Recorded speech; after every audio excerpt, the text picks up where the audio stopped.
আগামীতে যে কোনো ফেস্টিভাল নতুন পুরাতন বুঝি না, এই ফেস্টিভালের বিরুদ্ধে আমাদেরকে কঠোর প্রতিরোধ গড়ে তুলতে হবে। এই প্রতিরোধের জন্য দেশবাসীকে প্রস্তুত থাকতে হবে ইনশাআল্লাহ।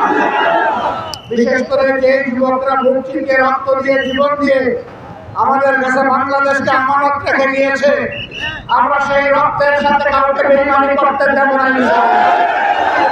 তাদের রক্তের পূর্ণ পবিত্র মূল্য আমরা পরিশোধ করতে চাই। আমরা চাই এই ধরনের রক্ত যেন এই জাতিকে বারবার দিতে না হয়। কাজে আগামী নির্বাচন সুষ্ঠু হওয়ার পর সেটা নির্ভর করবে। আমরা যেন তেন কোনো নির্বাচন চাই না। বাংলাদেশের বিভিন্ন জায়গায় ইদানিং রাজনীতির নামে অপকল্প আর উৎপাত আমরা লক্ষ্য করছি। আমরা সংশ্লিষ্ট দলগুলোকে বলবো, সাবধান হন, নিজেদেরকে সামলান, নইলে জনগণই আপনাদেরকে সামলে দেবে। সবাই ভালো থাকবেন, আগামী লড়াইয়ের জন্য প্রস্তুত হন।